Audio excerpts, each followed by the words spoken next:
Bueno, moi bo día a todos e a todas.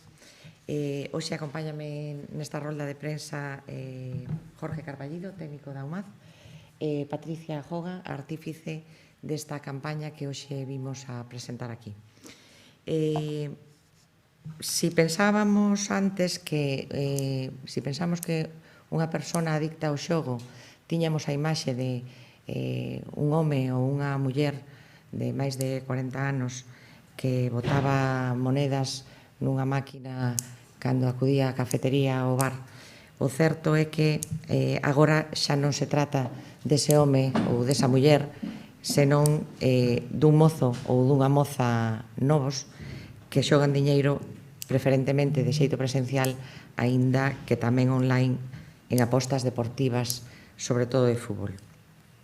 De feito, hai datos preocupantes, datos sobre o xogo, nunha enquisa bianual do Plan Nacional de Drogas que se fai de alumnado de centros educativos que van dende os mozos e as mozas de 14 anos a 18 anos e polo estudio feito que se fixo nestes centros públicos educativos de secundaria na nosa cidade, aquí en Santiago, realizado pola USC en colaboración co Concello, amosan, xa digo, datos que son preocupantes, onde un de cada 10 adolescentes entre 12 e 18 anos do Concello de Santiago recoñece que algunha vez apostou cartos en xogos de azar online ou en webs de apostas nos últimos 12 meses.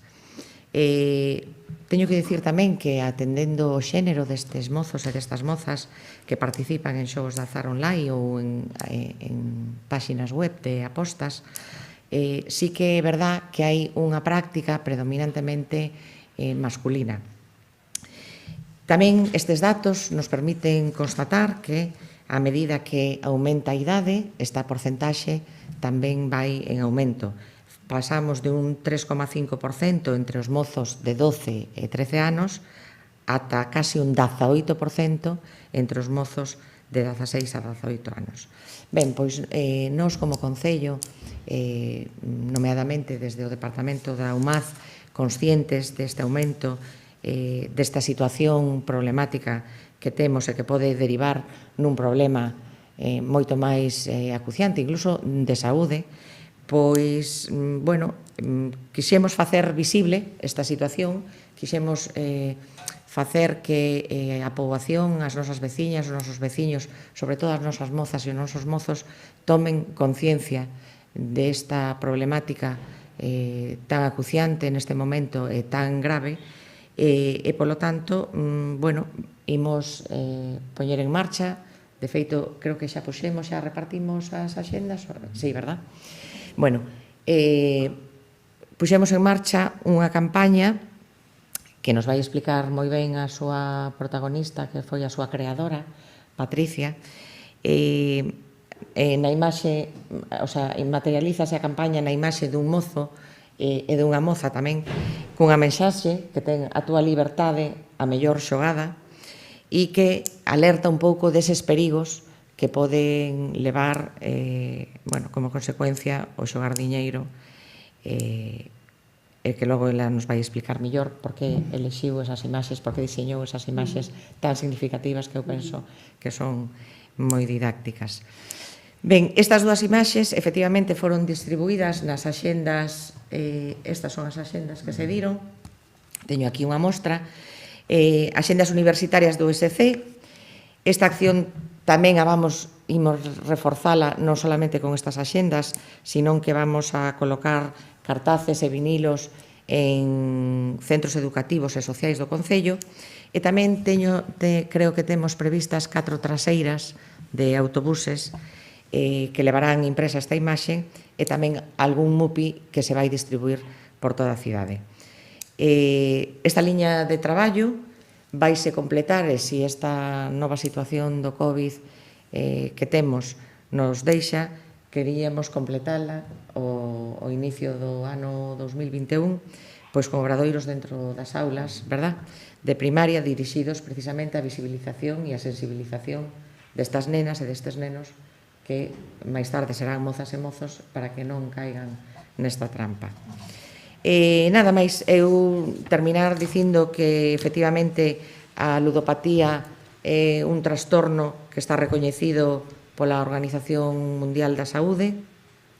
As súas consecuencias son preocupantes, insisto, e alarmantes non só para aquela persoa que a practica, senón para a súa contorna familiar, que a veces é un drama, sobre todo porque o mellor a contorna familiar non se dá conta hasta que o problema xa está demasiado avanzado.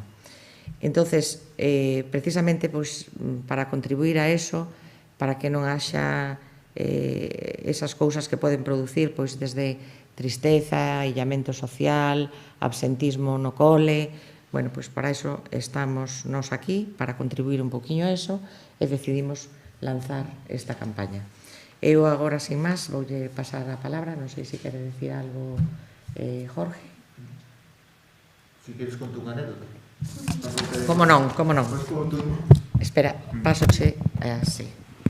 Despois xa de todo o dito, o porqué desta campaña, os datos que nos levou a realizar esta campaña, o que si podo falar dunha pequena anécdota que tuve en relación a esta temática do xogo. Pois nada, unha señora nos veu a decir que o seu fillo que sí, que se convirtera en unha persona adicta ao xogo e que estaba xogando dunha forma xa importante e que incluso que ela veía moito máis perxudicial para a saúde e para o entorno familiar e para a persona en sí, de xeito moito máis destructiva, a ludopatía que a drogadicción. Por qué? Porque a ludopatía, a drogadicción ao mellor con 30 euros de heroína ou de cannabis, a lo mejor, podía botar todo o día, pero a ludopatía realmente non ten límites, non ten fondo. Entonces, o incremento que se pode producir e o daño que pode causar é, moi considerable. Esa é a anécdota que podo contar referente a isto. Triste anécdota, pero anécdota ao final.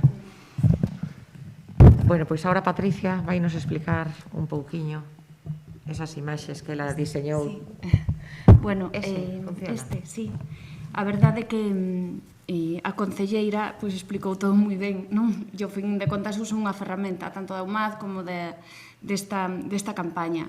Pero sí que é verdade que, cando eu un pouco se achegaron a min para desenrolar esta campaña, Jorge me pasou información, eu tamén busquei, sí que me din conta da gravidade do asunto, sobre todo porque, eu sei co tema de online, co tema dos medios de comunicación, a verdade é que somos todos bombardeados, pero, a veces as búsquedas que ten a comunicación deste target, destas persoas afectadas, está todo moi estudiado e moi meditado.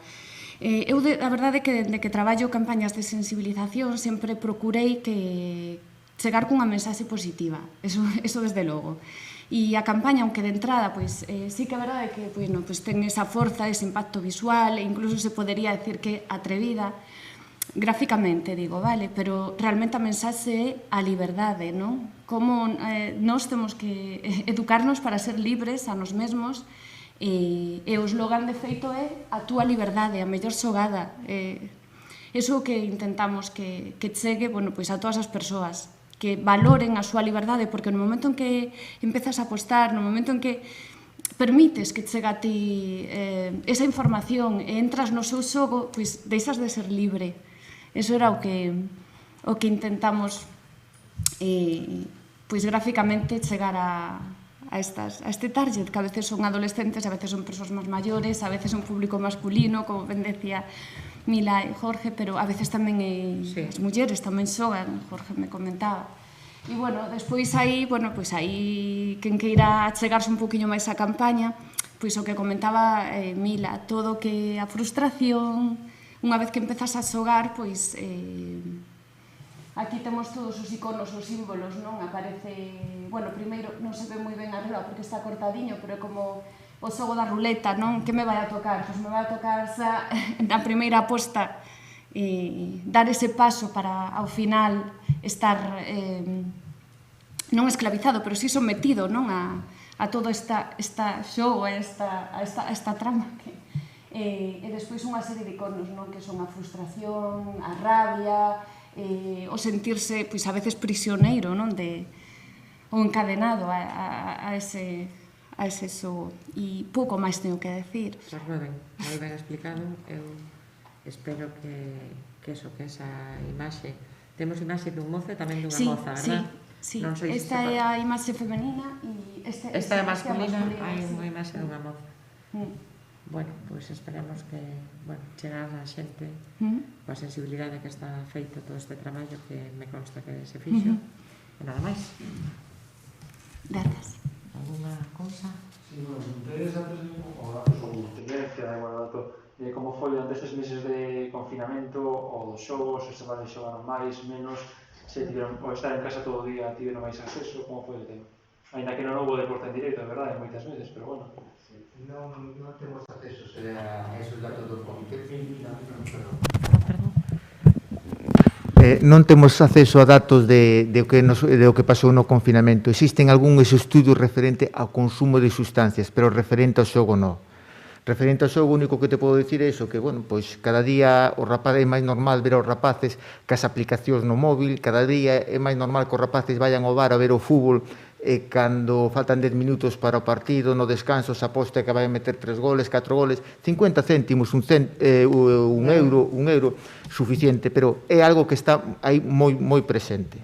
Pero non temos datos do que pasou na pandemia. Que sí que se poderían chegar a ter. Supoño que ao longo, cando finalice o ano, haberá estudios a nivel xeral, non só do Concello de Santiago, sino efectivamente co que pasou co confinamento con este problema do xogo. Mais? Hai unha pregunta para Mila do programa. Os veciños de San Pedro denuncian consumo de drogas a plena luz do día no barrio. Teñen detectado repunte na zona? Bueno, xa fixen onte algunha declaración ao respecto. O tema do consumo de drogas, efectivamente, hai un repunte, díxeno, non só nesta cidade, sino en outras cidades.